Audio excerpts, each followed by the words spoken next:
સમાચારની શરૂઆત કરીએ તો જૂનાગઢના માળિયાહાટીના પંથકમાં વરસાદ ખેંચાતા હવે ખેડૂતો ચિંતામાં મુકાયા છે। જૂનાગઢના માળિયાહાટીના પંથકમાં વરસાદનું ખેંચાણ પડતા હવે ખેતી પાકને પાણીની તાતી જરૂરિયાત છે તે વર્તાઈ રહી છે। ત્યારે વિરામ બાદ પાક પર જે સૂકાની અસર દેખાઈ રહી છે। વરસાદ ઓછો પડતા ખેડૂતોએ કૂવામાંથી મોટરો મૂકી અને પાણી પીવડાવવાનો વારો આપ્યો છે। ક્યાંક રેડથી તો ક્યાંક ફુવારા દ્વારા પાણી છે તે પીવડાવવામાં આવી રહ્યું છે। આગામી દિવસોમાં વરસાદ નહીં પડે તો પાકને મોટું નુકસાન થાય તેવી શક્યતા છે।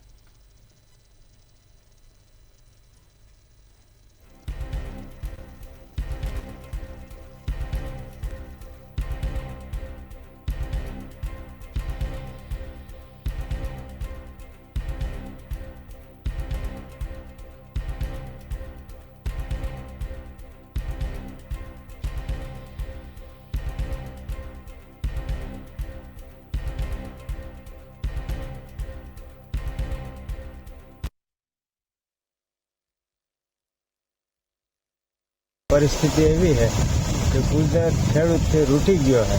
अत्यारे खेडूत ने मगफळीनी अंदर सूर्या फूल अवस्थाए पाक है, तो अत्यारे खरेखर खास वरसादनी जरूरियात है। सरकार सपोर्ट आपे 10 कलाक पावर आपे छे, तो जे वातावरण अने कुदरतनी जे दया જોઈએ તે વસ્તુ અત્યારે ખેડૂતને નથી। એટલે અમે ભગવાન પાસે એવી પ્રાર્થના કરીએ કે વહેલી તકે વરસાદ થાય। વરસાદની અત્યારે ખાસ જરૂરિયાત છે। મેડીને ફૂલને ભૂયાની જે પરિસ્થિતિ છે વરસાદ વાગે અત્યારે અટકી ગઈ છે। ખેડૂતોને દિને રાત મહેનત કરવી પડે એવી પરિસ્થિતિ ઊભી થઈ છે। પાણી તો હાલના તત્વે છે જ પાવા પછી, પણ પાછળના દિવસોમાં કુદરત જો વરસાદ ના આપે તો ખેડૂતોની બરબાદીના પાયા ઊભા થાય। કુદરત જો વધારેમાં વધારે વરસાદ આ વિસ્તારના તાલુકામાં થાય, કુદરતમાં માંગણી લાગણી છે, તો ખેડૂતોને 2 પૈસા મળે એવી કુદરત પાસે આધારિત છે। માંડવી તને હુકાય છે, વરસાદની જરૂરિયાત છે, હુયા બે હગે નહીં, ફૂલ છે નહીં, તો ભગવાન આમ મહેરબાની કરે વરસાદ થાય તો આમાં કંઈક ખેડૂતને થાય। બજાર ભાવ કંઈ આવતો નથી, અત્યારે કરવું શું? આમાં ખેડૂતને બહુ તકલીફ છે। પાવર પૂરતો આપે એવી અમારી માંગ છે। રાજ્ય સરકારના પ્રવક્તા મંત્રી ઋષિકેશ પટેલે કોમનવેલ્થ ગેમને લઈ પોતાનું નિવેદન આપ્યું છે, જેમાં ઓલિમ્પિક પહેલા ગુજરાતમાં કોમનવેલ્થની તૈયારીઓ શરૂ કરવામાં આવી છે। ભારતે કોમનવેલ્થ ગેમ્સની યજમાની માટે બીડને મંજૂરી આપી છે। ભારતીય ઓલિમ્પિક એસોસિએશને ઓફિશિયલી કોમનવેલ્થ ગેમ માટે મંજૂરી આપી દીધી છે, જેનાથી દેશની આશાઓ વધી ગઈ છે। કોમનવેલ્થ ગેમ 2030નો સંપૂર્ણ ખર્ચ સરકાર ભોગવશે અને જો ભારતની યજમાની મળે તો તેનું આયોજન પણ અમદાવાદમાં કરાશે। ત્યારે આઈઓએ દ્વારા પણ સ્પેશિયલ જનરલ એસેમ્બલીમાં 2030 કોમનવેલ્થ ગેમ બીડને મંજૂરી આપવામાં આવી છે। ભારત અને તેમજ અમદાવાદ હોસ્ટ સિટી થશે એ પ્રકારના ઠરાવો કરી CWG લંડન ખાતેની ઓફિસમાં આપણે મોકલ્યા છે। મેરિટના આધારે આપણને વિશ્વાસ છે કે આ ઠરાવના આધારે જે પણ કોઈ ત્યાં આગળ અરજીઓ મળશે એમાં આપણે આગળ છીએ અને આપણે આશાસ્પદ છીએ કે આ વખતે અમદાવાદ ભારત ગુજરાત અને અમદાવાદને મળે એના માટેનો પ્રયત્ન આપણે કરવાના છીએ। અને આઈઓએ પણ આ બાબતની પુષ્ટિ કરતા બંને ઠરાવ કરી CWGમાં મોકલી આપ્યા છે। ગુજરાત રાજ્યમાં ફરી એક વખત લંપી વાયરસનો કહેર વર્તાઈ રહ્યો છે। પશુઓના મોત થઈ રહ્યા છે। આ વચ્ચે ગુજરાત રાજ્યના પ્રવક્તા મંત્રી ઋષિકેશ પટેલનું નિવેદન સામે આવ્યું છે। ઋષિકેશ પટેલે નિવેદન આપતા જણાવ્યું કે ચાલુ વર્ષે માત્ર 9 પશુઓના મૃત્યુ થયા છે। તેમજ પશુપાલન વિભાગે અસરગ્રસ્ત ગામોની મુલાકાત લઈ પશુઓ માટે સારવાર શરૂ કરી છે અને રસીકરણ હાથ ધરાયું છે। લંપી વાયરસ દેખા દીધો। અત્યાર સુધીમાં કેવળ ચાલુ વર્ષે 9 જેટલા પશુઓના મૃત્યુ થયા છે।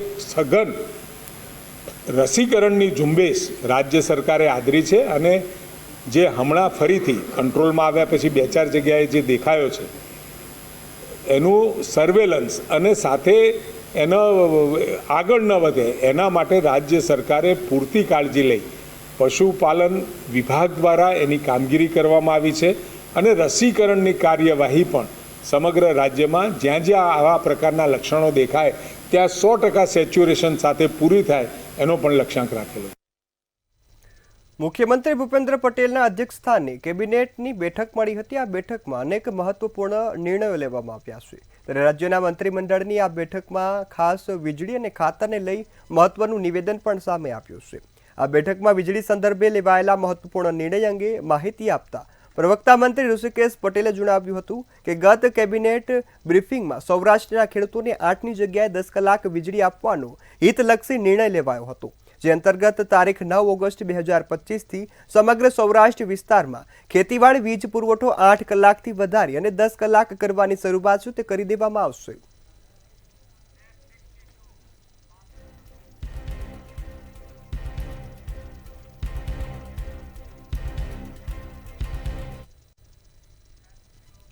ગાંધીનગર ખાતે ઉદ્યોગ સહકારિતા મંત્રી બળવંતસિંહ રાજપૂતની અધ્યક્ષતામાં મહત્વની બેઠક મળી હતી। બળવંતસિંહ રાજપૂતની અધ્યક્ષતામાં બેઠક મળી છે, જેમાં મોટા ઉદ્યોગ ફાઇનલ એલિજિબિલિટી પ્રમાણપત્ર છે અંગે સમિતિની બેઠક યોજાઈ છે। આ બેઠકમાં કુલ 1,04,097 કરોડનું જે મૂડીરોકાણ છે તે ધરાવતા 22 મોટા એકમોને મંજૂરી આપવામાં આવી છે, જેનાથી રાજ્યમાં અંદાજિત 4,136 જેટલી નવી રોજગારીનું સર્જન થશે। ગુજરાતને મેન્યુફેક્ચરિંગ ક્ષેત્રમાં અદ્યતન ટેકનોલોજી અને ઇનોવેશનમાં અગ્રેસર કરવા માટે અત્યાધુનિક ટેકનોલોજી સાથે મોટા પાયે રોકાણ આકર્ષિત કરવા તેમજ નવીન પ્રોજેક્ટમાં રોકાણને પ્રોત્સાહન આપવા માટે આ બેઠકનું આયોજન કરાયું હતું અને અમલ મૂકવામાં આવશે।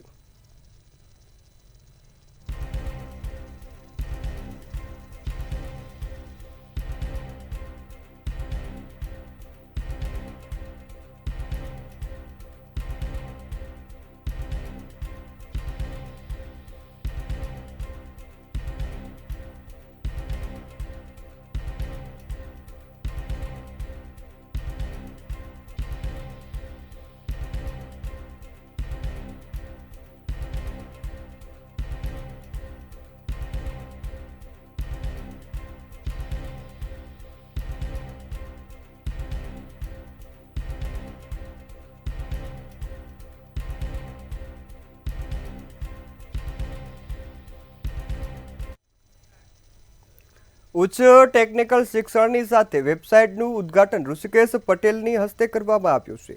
હસ્તકની કુલ 9 વેબસાઇટનું રીલોન્ચિંગ કરવામાં આવ્યું। ત્યારે પ્રાથમિક માધ્યમિક પ્રૌઢ શિક્ષણ રાજ્યમંત્રી પ્રફુલ્લ પાનસરિયાની ઉપસ્થિતિમાં આ ખાસ કાર્યક્રમ યોજાયો। ત્યારે શિક્ષણ વિભાગની ₹50.11 લાખના ખર્ચે તૈયાર કરાયેલી વેબસાઇટમાં શિક્ષણલક્ષી ઠરાવો, નીતિઓ, પરિપત્રો વગેરેની માહિતી ડિજિટલ રૂપે આપવામાં આવશે।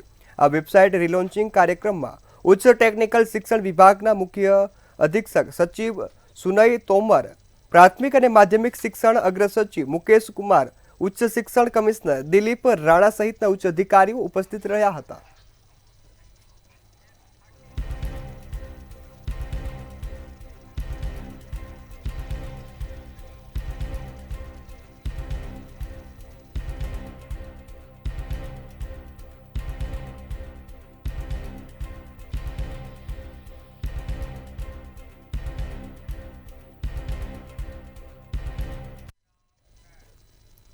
અમદાવાદના રિવરફ્રન્ટ પર બનેલું 14 કરોડના ખર્ચે અક્ષર રિવર ક્રુઝ છે તે હાલના સમયમાં બંધ થવાના આરે જોવા મળ્યું છે। ત્યારે જે 14 કરોડના ખર્ચે તૈયાર કરવામાં આવેલું અક્ષર રિવર ક્રુઝ ઘણા સમયથી બંધ હાલતમાં છે। 3-4 મહિનાના વિરામ બાદ હવે આ ક્રુઝની સેવા છે તે ફરી શરૂ કરવામાં આવી છે। આ ક્રુઝ માટે હવે ઓનલાઈન બુકિંગ અને ઇન્ક્વાયરી પણ શરૂ કરાઈ છે। આ ક્રુઝમાં રોજ રાત્રે 11થી લઈ અને 4 વાગ્યા સુધી કેફે સેવા શરૂ કરવામાં આવી છે। અક્ષર રિવર ક્રુઝને આકર્ષવા માટે હવે ક્રુઝ પર અવનવા કાર્યક્રમોનું પણ આયોજન કરવામાં આવ્યું છે, જેમાં 15મી ઓગસ્ટના દિવસે નેવી ઓફિસરો અહીંયા ધ્વજવંદન કરશે। એટલું જ નહીં, જન્માષ્ટમીના તહેવાર પર અહીંયા પહેલી વાર મટકી ફોડ કાર્યક્રમ પણ યોજાશે। અમે રાતે 11થી લઈને સવારે 4 વાગ્યા સુધી કેફેટેરિયા શરૂ કરવા જઈ રહ્યા છે। સાથે અમદાવાદનું જે યુવાધન છે, યુથ જે છે, પશ્ચિમમાં વસેલા લોકો છે, એ લોકોને ખાસ અહીંયા આકર્ષવા માટે cafeteria, live music, culture activity સાથે સોશિયલ એક્ટિવિટી જેવા પ્રોગ્રામો અમે કન્ટિન્યુ કરવાના છે। સાથે સાથે યુથને મનપસંદ હોય એ રીતે વાર્તાલાપ, જેમ કે જય વસાવડા છે કે જે મોટા મોટા પત્રકારો છે કે જે શું કહેવાય કે સોશિયલી જોડાયેલા લોકો છે, એમની સાથેનો વાર્તાલાપ તે આગળ કોફી વિથ વાર્તાલાપ થશે. 14 કરોડના ખર્ચે બનેલ અક્ષર રિવર ક્રૂઝની સેવા જે છે તે ફરીથી શરૂ થઈ ગઈ છે. અક્ષર રિવર ક્રૂઝ જે છે તે છેલ્લા 3-4 મહિનાથી બંધ હતું અને હવે ફરીથી આની સેવાઓ જે છે તે શરૂ થઈ ગઈ છે. અહીંયા ઓનલાઈન બુકિંગ પણ હવે શરૂ થઈ ગયા છે અને પ્રથમવાર એવું થવાનું છે કે અક્ષર ક્રૂઝ ઉપર જન્માષ્ટમીની અને 15મી ઓગસ્ટની ઉજવણી થવાની છે. 15મી ઓગસ્ટના દિવસે અહીંયા નેવી ઓફિસરો આવશે અને ઉજવણી કરશે. ત્યારે જન્માષ્ટમીની વિશેષ ઉજવણી આ અક્ષર ક્રૂઝ ઉપર થવાની છે. મટકી ફોડનો કાર્યક્રમ જે છે તે પ્રથમવાર આ અક્ષર ક્રૂઝ ઉપર થવાનો છે. ત્યારે જો વાત કરવામાં આવે તો એક નવી સુવિધા વિશે વાત કરવામાં આવે તો 11થી લઈને સવારે 4 વાગ્યા સુધી અહીંયા કેફેની સુવિધા જે છે તે પણ શરૂ કરવામાં આવી છે. એટલે અમદાવાદીઓ માટે આ ખૂબ જ સારા સમાચાર છે, જેમાં ફરીથી અક્ષર રિવર ક્રૂઝ જે છે તે ધબકતું થયું છે. કારણ કે 3-4 મહિનાના વિરામ લીધા બાદ હવે ફરીથી આ સેવા જ્યારે શરૂ થઈ ગઈ છે ત્યારે વિશેષ રૂપે 15મી ઓગસ્ટ અને જન્માષ્ટમીના દિવસે અહીંયા જે છે તે વિશેષ કાર્યક્રમોનું આયોજન કરવામાં આવ્યું છે. 14 કરોડના ખર્ચે બનેલું અક્ષર રિવર ક્રૂઝ જે છે તેના વિશે જો વાત કરવામાં આવે તો સાબરમતી રિવરફ્રન્ટ પરનો આ જે પ્રોજેક્ટ છે તે ફેલ થવાના આરે હતો, પરંતુ હવે ફરીથી આ પ્રોજેક્ટ જે છે તે ધબકતો થયો છે. જો વાત કરવામાં આવે તો સાબરમતી રિવરફ્રન્ટ રીડેવલપમેન્ટની ગંભીર બેદરકારીઓના કારણે થઈને અક્ષર રિવર ક્રૂઝને ઘણું નુકસાન પણ થયેલું છે. અક્ષર રિવર ક્રૂઝ 2 વર્ષમાં જો વાત કરવામાં આવે તો લગભગ 3.5 કરોડ રૂપિયાનું નુકસાન જે છે તે ભોગવી ચૂક્યું છે. ત્યારે અક્ષર રિવર ક્રૂઝ રિવરફ્રન્ટ પર આવેલી આ જે નવી સેવા જે છે જે ઘણા સમયથી બંધ હાલતમાં હતી તે ફરીથી એકવાર જ્યારે ધબકતી થઈ છે ત્યારે અમદાવાદના લોકો જે છે તે ફરીથી એકવાર અક્ષર રિવર ક્રૂઝની મજા જે છે તે માણી શકશે. કેમેરા પર્સન કેતન શ્રીમાળી સાથે અનિતા પરમાર, મંતવ્ય ન્યૂઝ, અમદાવાદ. અમદાવાદમાં અખાડાનંદ જે કોલેજ છે તે હાલ જર્જરિત હાલતમાં જોવા મળી છે. આયુર્વેદિક કોલેજ છેલ્લા ઘણા સમયથી જર્જરિત હાલતમાં છે. ત્યારે આ બિલ્ડિંગમાં 300થી વધુ વિદ્યાર્થીઓ જીવના જોખમે અભ્યાસ કરે છે. વર્ષ 2020માં બિલ્ડિંગનો સ્ટ્રક્ચર સર્વે કરતા ભયજનક હોવાનું સામે આવ્યું હતું. જોકે સર્વે બાદ પણ બિલ્ડિંગને તાત્કાલિક ખાલી કરવાનો આદેશ હોવા છતાં હજુ પણ ઇન્ટર્ન ડોક્ટરો ઓપીડીમાં ફરજ બજાવે છે. અમદાવાદમાં આવેલી અખાડાનંદ આયુર્વેદિક કોલેજ છેલ્લા ઘણા સમયથી જર્જરિત હાલતમાં છે. આપ જોઈ શકો છો 60 વર્ષ જૂનું આ બિલ્ડિંગ છે જે છેલ્લા ઘણા સમયથી જર્જરિત હાલતમાં છે. અહીંયા આવનાર ઇન્ટર્ન ડોક્ટરો જે છે તે જીવના જોખમે સેવા જે છે તે આપી રહ્યા છે. ખાસ જો આ બિલ્ડિંગ વિશે વાત કરવામાં આવે તો 60 વર્ષ જૂનું આ જે બિલ્ડિંગ છે તેમાં પ્રોજેક્ટ ઇમ્પ્લિમેન્ટ યુનિટ દ્વારા એટલે કે PIU એ બિલ્ડિંગ દ્વારા જે સ્ટ્રક્ચરનો સર્વે કર્યો હતો અને ત્યારબાદ આ સર્વેમાં એવું સામે આવ્યું હતું કે બિલ્ડિંગ જે છે તે ભયજનક હાલતમાં છે અને આ બિલ્ડિંગ છે તેનો ઉપયોગ ના કરી શકાય તેવી હાલતમાં છે. ગમે ત્યારે આ જર્જરિત બિલ્ડિંગ જે છે તે પડીને ભાંગી શકે તેવી હાલત છે. ત્યારે આ સર્વેમાં આ બિલ્ડિંગ ભયજનક છે તેના કારણે થઈને તાત્કાલિક ધોરણે આ બિલ્ડિંગ છે તેની ખાલી કરવાનો જ્યારે આદેશ આપવામાં આવ્યો હતો ત્યારે જો વાત કરવામાં આવે તો આ બિલ્ડિંગમાં અત્યારે હાલ ઓપીડીની સેવા જે છે તે ચાલુ છે અને ઓપીડીની સેવામાં લગભગ 40થી 50 જેટલા ઇન્ટર્ન ડોક્ટરો જે છે તે સેવા આપી રહ્યા છે. ત્યારે આપ જોઈ શકો છો કે ઠેર ઠેર આખું બિલ્ડિંગ છે ત્યાં ગાડી આજે આપ જોઈ શકો છો કે તિરાડો પડેલી જોવા મળી રહી છે અને નીચેનો જે ફ્લોર છે ત્યાં ગાડી અત્યારે હાલ પણ ઓપીડીની સેવા જે છે તે ચાલુ છે. ખાસ જો વાત કરવામાં આવે તો અહીંના વિદ્યાર્થીઓ જે છે તે લોકોને ટ્રાન્સફર કરવામાં આવ્યા છે. ઘણા વિદ્યાર્થીઓ છે તે લોકોને જે કોલવડા કોલેજ છે ત્યાં ટ્રાન્સફર કરવામાં આવ્યા છે અને આ સિવાયના ઘણા વિદ્યાર્થીઓને મણિબેન હોસ્પિટલ છે ત્યાં ટ્રાન્સફર કરવામાં આવ્યા છે. પરંતુ અહીંયા હજુ પણ ઓપીડી સેવા જે છે તે ચાલુ છે. ખાસ જો વાત કરવામાં આવે તો જે પરિપત્ર કરવામાં આવ્યો હતો તે પરિપત્ર પ્રમાણે જો વાત કરવામાં આવે તો આખી બિલ્ડિંગ જે છે તે જર્જરિત હોવાના કારણે થઈને ગમે ત્યારે પડીને ભાંગી શકે તેવી હાલતમાં છે. એક બાજુ રાજ્ય સરકાર દ્વારા સારી કોલેજો અમદાવાદની અંદર છે, રાજ્યની અંદર સારી કોલેજો છે, સારું શિક્ષણ છે તેવા દાવા કરવામાં આવે છે. ત્યારે બીજી બાજુ કોલેજોની આવી દયનીય હાલત છે ને સરકારી કોલેજ છે તેમ છતાં પણ સરકાર દ્વારા કોઈ પણ પ્રકારનું ધ્યાન આપવામાં નથી આવી રહ્યું. ખાસ જો વાત કરવામાં આવે તો 2024માં આ જે બિલ્ડિંગ છે તેમાં 1.92 કરોડનો ખર્ચે રિનોવેશન પણ કરવામાં આવ્યું હતું, પરંતુ આપ જોઈ શકો છો કે રિનોવેશનના નામે અત્યારે હાલ હજુ પણ આખી આ જે કોલેજ છે તે જર્જરિત હાલતમાં જોવા મળી રહી છે. PIU વિભાગે 1.92 કરોડના ખર્ચે પોતે રિનોવેશનની કામગીરી હાથ ધરી હતી અને 2024માં રિનોવેશન કરેલી આ બિલ્ડિંગ હજુ પણ જર્જરિત હાલતમાં છે. ત્યારે જો વાત કરવામાં આવે તો રાજ્ય સરકાર દ્વારા જે પ્રમાણે શિક્ષણના દાવા કરવામાં આવે છે કે રાજ્યની અંદર સારું એવું શિક્ષણ જે છે તે વિદ્યાર્થીઓને મળી રહે છે, સારી એવી કોલેજો જે છે તે રાજ્ય સરકાર દ્વારા ઉપલબ્ધ કરવામાં આવી છે, ત્યારે આજે આયુર્વેદિક કોલેજ છે તે હજુ પણ જર્જરિત હાલતમાં છે. 60 વર્ષ જૂનું આ બિલ્ડિંગ છે તે તાત્કાલિક ધોરણે જો તેની સારવાર નહીં કરવામાં આવે તો આ બિલ્ડિંગ ગમે ત્યારે પડી ભાંગે તેવી હાલતમાં છે. ભયજનક હાલતમાં હોવાથી અહીંયા જેટલા પણ ઇન્ટર્ન ડોક્ટરો જે સેવા આપી રહ્યા છે તેઓના માથે પણ કહી શકાય કે મુશ્કેલી, કહી શકાય કે ગમે ત્યારે આ બિલ્ડિંગ જો કદાચ પડી ભાગશે તો કહી શકાય કે મોટી એવી હોનારત પણ થઈ શકે છે. કેમેરા પર્સન કેતન શ્રીમાળી સાથે અનિતા પરમાર, મંતવ્ય ન્યૂઝ, અમદાવાદ. અમદાવાદના એક્સપ્રેસ હાઈવે પર ટ્રાફિક પોલીસ દ્વારા ચેકિંગ કરવામાં આવ્યું હતું. અમદાવાદ એક્સપ્રેસ હાઈવે પર ટ્રાફિક પોલીસ જ્યારે ચેકિંગ કરી રહી હતી ત્યારે ચેકિંગ દરમિયાન મહેન્દ્રા થારમાંથી પિસ્તોલ અને જીવતા કારતૂસ મળી આવ્યા છે. પોલીસે પિસ્તોલ સાથે 6 જીવતા કારતૂસ કબજે કર્યા છે, તેમજ 11,20,000નો મુદ્દામાલ કબજે કરી વધુ કાર્યવાહી હાથ ધરી છે. ટ્રાફિક પોલીસે વધુ તપાસ માટે 3 આરોપીઓને રામોલ પોલીસને સોંપી દીધા છે.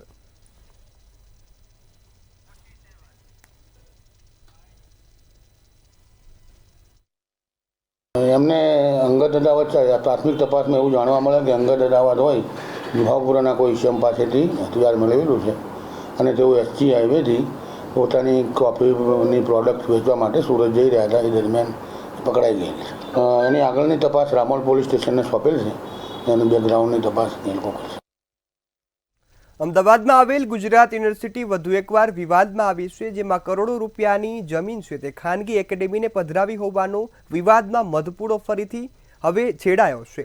ત્યારે સ્પોર્ટ કોમ્પ્લેક્સમાં આવેલું કરોડો રૂપિયાનું જે ટેનિસ કોર્ટ છે તે કોઈપણ ટેન્ડર પ્રક્રિયા વિના RH કાપડિયા સ્પોર્ટ એકેડેમીને બારોબાર આપી દેવામાં આવ્યું છે, જેના કારણે હવે વિવાદ ઊભો થયો છે. આ વિવાદ મુદ્દે કોંગ્રેસના નેતા ઇન્દ્ર વિજયસિંહ ગોહિલ દ્વારા ગંભીર આક્ષેપો કરતા તેની સપોર્ટ જ્યાં એક પણ રૂપિયો લીધા વગર ખાનગી એકેડેમીને ટેનિસ ફોર કોર્ટ સોંપી દેતા હવે ગુજરાત યુનિવર્સિટીની જમીન જાણે દાનમાં મળી હોય તેવી રીતે યુનિવર્સિટી જો આવી રીતે ખાનગી કંપનીઓને લાભ કરાવે તો આગામી દિવસોમાં મોટું ઉગ્ર આંદોલન કરવાની ચીમકી પણ કોંગ્રેસે આપી છે.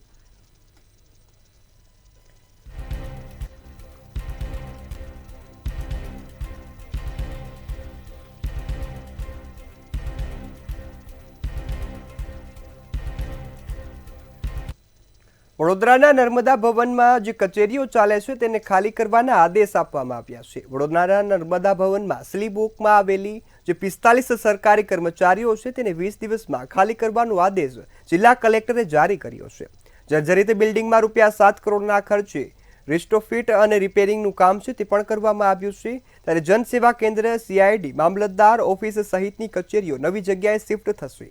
કેટલીક ઓફિસો કોઠી કચેરી કે માંજલપુરના ગુજરાત હાઉસિંગ બોર્ડમાં ખસેડવામાં આવશે. કામ 6 થી 8 મહિના ચાલશે, જ્યારે નવી બહુમાળી બિલ્ડિંગ માટે 2 થી 3 વર્ષનો પ્લાન છે તે તૈયાર થયો છે. અમારા કન્સલ્ટન્સી, ડિઝાઇન ટીમ અને બીજા અધિકારીઓ અમે બધાએ સાઇટ વિઝિટો કરેલી અને સાઇટ વિઝિટ ડ્યુરેશનમાં જે કંઈ અમને સૂચના આપેલી એ મુજબ અમે રેટ્રોફિટિંગની કામગીરી ચાલુ કરેલી છે અને હાલ તમે લોકો જોઈ શકો છો કે સ્થળ ઉપર બી અમારી રેટ્રોફિટિંગની કામગીરી ચાલુ થઈ ગઈ છે. એ બિલ્ડિંગ ખરેખર આ બિલ્ડિંગ તો જોખમી ખરી કે નહીં, કારણ કે ત્યાં લગી હજારોની સંખ્યામાં લોકો ગુજરાતભરમાંથી લોકો એટલા માટે જ અમે લોકો ખાલી કરાવીએ છીએ કે કોઈના જીવને કોઈ જોખમ ના થાય અને વિથ સેફટી અમે લોકો એ કામ કરવા માંગીએ છીએ. વડોદરા શહેરની સૌથી વધુ કચેરીઓ એટલે 45 કચેરીઓ ધરાવતું નર્મદા ભુવન જર્જરિત થયું છે.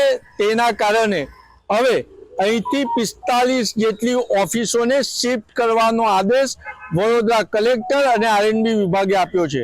આપ સ્ક્રીન પર જોઈ રહ્યા છો આ નર્મદા ભુવન છે અને અહીંયા 45 જેટલી કચેરીઓ આવી છે. એમાં મુખ્યત્વે જમીન જે ગ્રાઉન્ડ ફ્લોર પર છે ત્યાં આગળ જનસેવા કેન્દ્ર આવ્યું છે, તેમજ એના ઉપરમાં મતલબ જિલ્લા ઉદ્યોગ કેન્દ્ર, ઝોનલ ઓફિસો, મામલતદાર ઓફિસ, નશાબંધી ઓફિસ, સ્ટેમ્પ ડ્યુટી નાયબ કલેક્ટર, ACB, CID, લેબર, સિંચાઈ વિભાગ, IB જેવી ઓફિસો આવી છે. આ સ્ક્રીન પર જોઈ રહ્યા છો આ બિલ્ડિંગ ખૂબ જ જર્જરિત થઈ ગઈ છે. મીડિયા વારંવાર અહેવાલ બતાવ્યો હતો અને ત્યારબાદ હવે કલેક્ટર અને R&B વિભાગે આદેશ આપ્યા છે કે 20 દિવસમાં અહીંયાથી ઓફિસો શિફ્ટ કરી લેવી જોઈએ. પરંતુ સવાલ એ પણ ઊભો થાય છે કે કલેક્ટરે 20 દિવસના આદેશ આપ્યા છે, પરંતુ હાલ પણ જનસેવા કેન્દ્રમાં મોટી સંખ્યામાં નાગરિકો આવે છે અને આપ ફ્લોર પર જોઈ રહ્યા છો એમ કર્મચારીઓ કામ પણ કરી રહ્યા છે। ત્યારે હવે આઈબી વિભાગો, નશાબંધી હોય કે એન્ટી કરપ્શન બ્યુરો હોય, તે ઓફિસો ક્યાં શિફ્ટ કરવી તેની અસમંજસમાં છે। અને જાણવા મળ્યા અનુસાર કે હવે નર્મદા ભુવન જ્યાં 45 કચેરીઓ આવી છે તેનું રેટ્રોફિટિંગ શરૂ કરવામાં આવે છે। એટલે આ નર્મદા બિલ્ડિંગનું રેટ્રોફિટિંગ 7 કરોડના ખર્ચે કરવામાં આવશે અને 20 દિવસ બાદ તેની કાર્યવાહી શરૂ કરવામાં આવશે। કેમેરામેન મિલિંદ મેલે સાથે નિલેશ બ્રહ્મભટ્ટ, મંતવ્ય ન્યૂઝ, વડોદરા। સમાચારમાં આગળ વાત કરીએ તો સમાચાર અમદાવાદથી મળી રહ્યા છે। અમદાવાદના બોડકદેવમાં ઓફિસમાં મારામારી થયા હોવાની ઘટના સામે આવી છે। મહત્વના સમાચાર અમદાવાદથી મળ્યા, જ્યાં બોડકદેવમાં ઘટના બની છે। બોડકદેવ પોલીસ સ્ટેશનમાં હવે ફરિયાદ છે તે નોંધવામાં આવી છે। ઓફિસમાં મારામારી થયાની ફરિયાદ નોંધાઈ છે। વિક્રમ દેસાઈ, કુલા રબારી અને 3 અજાણ્યા સામે હાલ ફરિયાદ નોંધાઈ છે। ગુનો દાખલ થયેલો છે, એમાં ફરિયાદી સંજયભાઈ સોની છે અને તે સાયન્સ સિટી ફોર્ચ્યુન હબમાં વ્રસ ફિલ્મ નામની ઓફિસ ધરાવે છે। એ અગાઉ વિક્રમ દેસાઈ કરીને એક આરોપી છે, એની સાથે આંગળીયા પેઢી ચલાવતા હતા અને આ જે ફરિયાદી સંજયભાઈ સોની છે એમણે એમના મિત્ર સુનિલ ભંડારી છે જે દિલ્હીના છે, એમની આ વિક્રમ દેસાઈ સાથે ઓળખાણ કરાવેલી અને એમને અંદરો અંદર નાણાકીય વ્યવહારો ચાલતા હતા। ફરિયાદીનું એવું કહ્યું છે કે મારે વિક્રમ દેસાઈ સાથે જે વ્યવહાર હતા એ પતી ગયા હતા। રાજ્યના દુકાનદારો સામે હવે તોલમાપ વિભાગ દ્વારા કાર્યવાહી કરવામાં આવી છે। મહત્વના સમાચાર મળ્યા, રાજ્યમાં દુકાનદારો સામે હવે તોલમાપ વિભાગ કાર્યવાહી કરી રહ્યું છે। રાજ્યમાં 25 જિલ્લાની 332 દુકાનોમાં તોલમાપના જે દરોડા છે તે સામે આવ્યા છે। 221 એકમો પાસેથી 5.91 લાખ રૂપિયાનો દંડ વસૂલવામાં આવ્યો છે।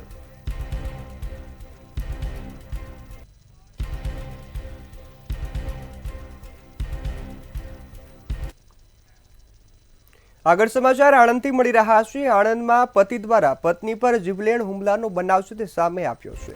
મહત્વના સમાચાર આણંદથી મળ્યા, જ્યાં પતિ દ્વારા પત્ની પર જીવલેણ હુમલો કરવામાં આવ્યો।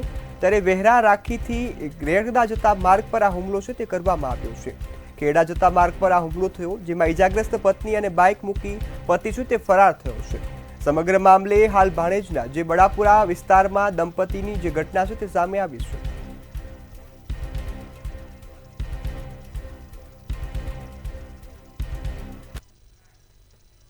તો આ તરફ રાજકોટ ભાવનગર હાઈવે પર લૂંટનો બનાવ સામે આવ્યો છે। મહત્વના સમાચાર મળ્યા, રાજકોટ ભાવનગર હાઈવે પર જે લૂંટ થયા હોવાની ઘટના છે તે સામે આવી છે।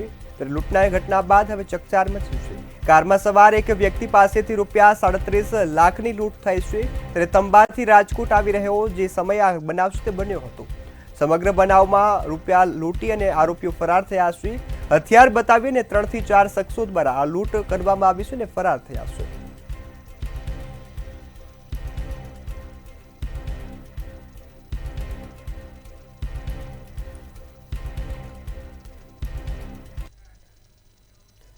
જેલમાં અનેક કેદીઓ માટે વ્યવસ્થા હોય છે ને ખાસ અમદાવાદ સહિત 4 જે સિટીઓ છે તેમના જેલમાં કેદીઓ માટે ખાસ વ્યવસ્થા કરી અને FM રેડિયો સ્ટેશન બનાવવામાં આવ્યું છે। ત્યારે અમદાવાદમાં પણ આ જ પ્રકારનું સ્ટેશન ઊભું કરાયું છે, જેમાં કેદીઓ છે તે આ યોજનાનો લાભ લઈ રહ્યા છે। ત્યારે વિગતવાર અહેવાલ પર નજર કરીએ। ગાંધી જયંતિ એટલે કે 2 ઓક્ટોબર 2020ના રોજ રાજ્યની જેલોના ઇતિહાસમાં કેદીઓ માટેની સુવિધાઓનો એક નવો કથાનક લખાયો હતો। અમદાવાદ સેન્ટ્રલ જેલના કેદી કલ્યાણ અને સુધારણાના ઉજ્જવળ આયોગમાં વધુ એક યશસ્વી પ્રકરણ ઉમેરાયું છે। રાજ્યની 4 જેલમાં રેડિયો જોકી પ્રિઝનલની શરૂઆત કરવામાં આવી છે। અમદાવાદ સહિત સુરત, વડોદરા અને રાજકોટ જેલમાં તેનો ગુંજારવ શરૂ કરાયો છે। પોતાની લાગણી વ્યક્ત કરતા કેદી કલ્યાણ અધિકારી મહેન્દ્રે જણાવ્યું હતું કે એ દિવસ સાબરમતી જેલમાં રાજ્યનું પ્રથમ FM રેડિયો સ્ટેશન શરૂ થયું હતું। 2020માં આનું ઉદ્ઘાટન કરવામાં આવેલું અને એ દિવસથી જ હું સતત કાર્યરત છું। રેડિયો ન્યૂઝ પહેલાં આપું છું, એના પછી ગીતો, એના પછી ભજનો, એના બધા કાર્યક્રમ થતા રહેતા હોય છે। અવારનવાર બહારથી પણ તજજ્ઞો આવે છે, એ પણ જુદા જુદા રિવ્યૂ આપતા હોય છે।